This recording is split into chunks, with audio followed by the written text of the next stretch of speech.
আসসালামু আলাইকুম রহমতুল্লাহি ওয়া বারাকাতুহু। জুম্মা মুবারক। তো আমি আজকে একটা হাঁস নিয়ে আসাইছি বাজার থেকে। তো হাঁসটা নিয়ে এসেছে কিন্তু জবাই করিনি। আমি এই হাঁসটাকে আবার এখন মুরগির দোকানে পাঠিয়ে দিচ্ছি। এটাকে ওখান থেকে জবাই করে ড্রেসিং করে আনবে, আর বাকিটা আমি বাসায় নিয়ে এসে পরিষ্কার করে নেব। তো আমি আবার ব্যাগের মধ্যে ভরে দিলাম। তো দেখেন পরিষ্কার করে নিয়ে আসছে। আর এখন এর গায়ে অনেক ফুটো, এই ফুটা না কি বলে এটা আমি জানি না, তবে যাই হোক এই লোমগুলো আমরা টেনে টেনে উঠাচ্ছি দুইজনে মিলে। তো এটাকে শেষ করা যাচ্ছে না, তারপরেও আমি এটাকে চেষ্টা চালাই যাচ্ছি যে এটাকে যত তাড়াতাড়ি এটা পরিষ্কার করার। তো এটা এইভাবে আমরা সুন্দর করে একটা একটা করে দুইজনে মিলে দুই সাইড নিয়ে ধরে এগুলো খুঁটে ফেললাম। ফেলে আমি সুন্দর করে পিস করে ফেললাম হাঁসটা। তো হাঁসের গোশ আমি সুন্দর করে ধুয়ে নিলাম। ধুয়ে নিয়ে পরিষ্কার করে দেখেন কত সুন্দর করে ধুয়ে নিয়েছি। এখন যেটা সেটা আমি মেন রেসিপিতে চলে যাব। তো এখন আমি যাওয়ার আগে এখানে চুই ঝাল এটাকে বলে, এই চুই ঝালটার আর্ধেক আমি সুন্দর করে ছিলে এটাকে আমি পিস পিস করে নেব। নিয়ে এখন আমি প্রথম পেঁয়াজ কুচি দিয়েছি তেলের ভিতরে।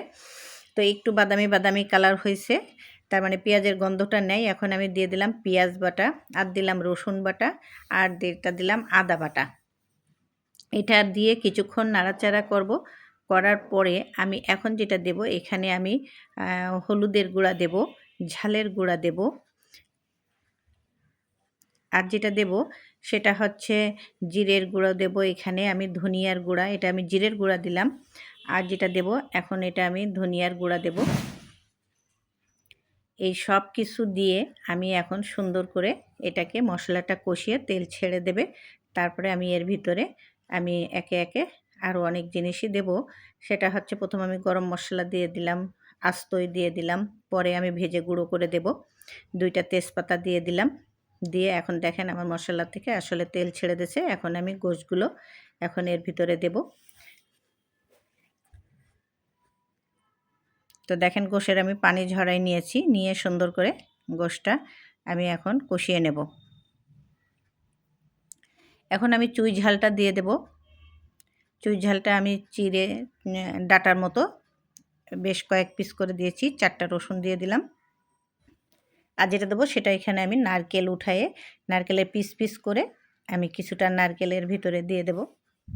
তার কারণ হাঁসের গোশের ভিতরে নারকেল দিলে খেতে ভালো লাগে, মুরগি বা হাঁসের গোশের ভিতরে যদি দেওয়া হয় তা ভালোই লাগে।